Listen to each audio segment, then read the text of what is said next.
Good afternoon, good morning, good evening, or whenever you are watching this. I hope you're having a good day. Uh, Today's lesson, we're going to be talking about the African family. It's in terms of culture, it's incredibly important for us to understand just how much of an influence the lives are of uh, the importance of family in African countries. So today's objective is for you to understand the importance of lineage, the roles in family, and what a griot is. And I apologize, but you have a picture right here. It's actually a picture of an African family, maybe some of the tribunal huts that many country African tribes probably very similar to how they have to live. And guys, whenever we talk about how fortunate your life is and the situation that you live, I mean, you're looking. I mean, these are dirt floors and uh, straw type roofs and some other things as well. So if you have a roof over your head and you have a nice solid floor, I mean, you really should be grateful. It doesn't we see right here they have some it looks like some type of electricity. I don't know how much that is. I don't see from this picture. I don't see anything where possibly any running water or anything like that. And then really it doesn't even look like they have heat or electric.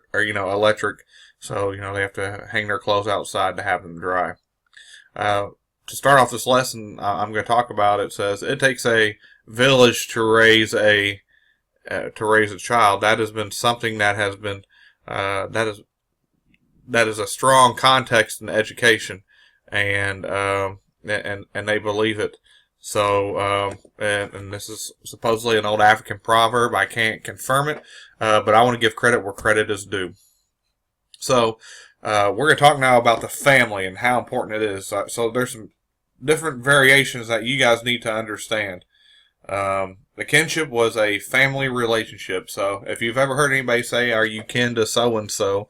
I've heard that a few times since I've been teaching, and whenever I was at home too, we kind of use that word. Are you kin to Greg Burton? Well, yeah, that's my father. So are you kin to Daniel Burton? Yeah, he's my cousin from on my father's side. So a kinship is a family relationship. Are you kin to them? A nuclear family is someone who is the immediate family. So your mom, your dad, your brother, your sister.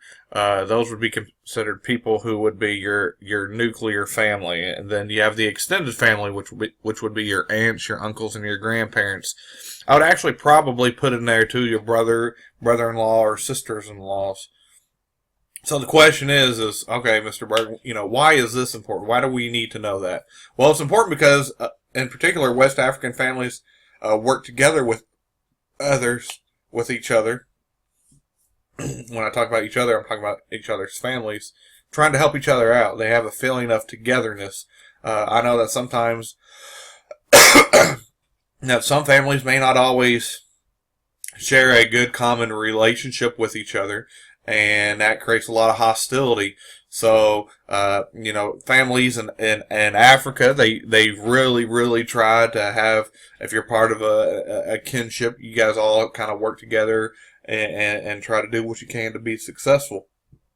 So, that's something that is still applied, and it's connected into our society today in the United States. I can think of, if I come up with a situation or a problem, then I can call upon my sister. Hey, I need help with this. Or I can call upon my mom and dad, or my aunt, or my grandma, and they'd be willing to help out. So, and I know this happens in other people's families from where I grew up as well. So, family really is the most important thing that you guys have, and I hope you guys understand and appreciate, the sacrifices and the things that your parents or your guardians do to make sure that you have a good life. We really are fortunate in the United States to have the things that we have, because most people don't get that opportunity. Okay, lineage. is linking your family back to a common ancestor. I put a picture here of, just say that's kind of the head start of it, and then from there it just kind of branches off accordingly. So whenever we're looking at this, you know, your parents had a parent, and before them they had probably a parent, and before them they had a parent. So, you know, it's important for you to understand the history, and it's really, really important for countries, you know, for groups in Africa to understand their common ancestry. So, you know, they take a lot of pride. Well, you know, my last name is Burton, and that means something, you know.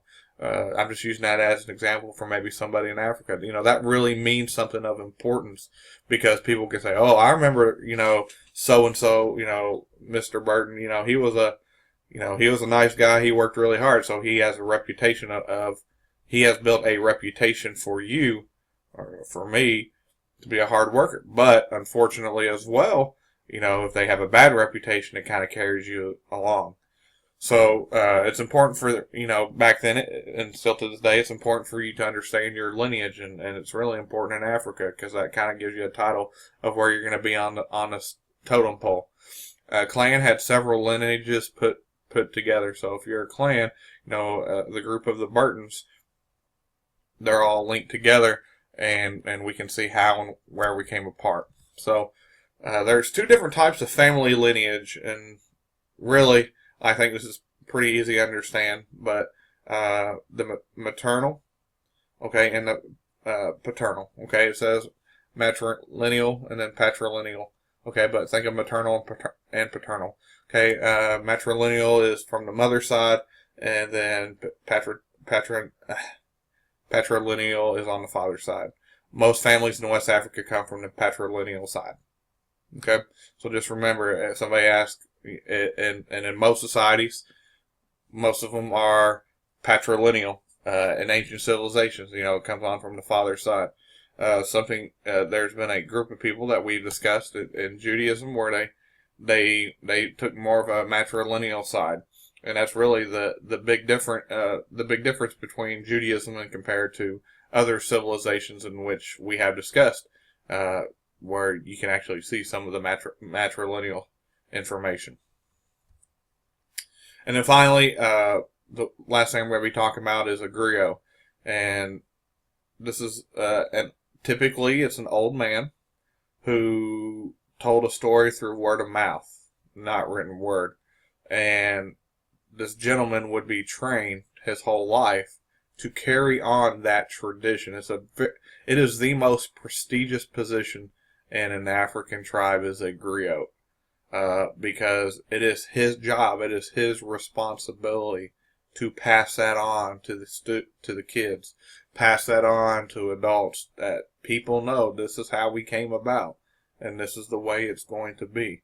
So this is a person who is very, very respected, and the people in the tribes have great reverence for their griot. Okay, and it's usually, from what I have read, it's usually there's only one griot per tribe. Now, you're probably asking, all right, well, how do they pass on the information? There's only one griot, but he has an apprentice right below him. So by the time the griot passes away, the next person in line, his apprentice, will be the next griot, and it can range in time from anywhere from 5 years to 50 years. It just depends on the life of the griot. Again, it is well respected. It would be the equivalent of, in America, to make the connection, it'd probably be considered that of maybe the President of the United States. So that is today's lesson. We've talked about the African family. We've talked about the kinship, and talked about the different types of family life, the nuclear and extended. We talked about the importance of having a lineage. We talked about matrilineal and patrilineal. And then we talked about a griot. So guys, those are some of the questions that are on your study guide that I've already distributed to you guys. I would encourage you guys to, if you have any questions, to look up this information, and we will do whatever we can to help you out. Thank you and have a great day.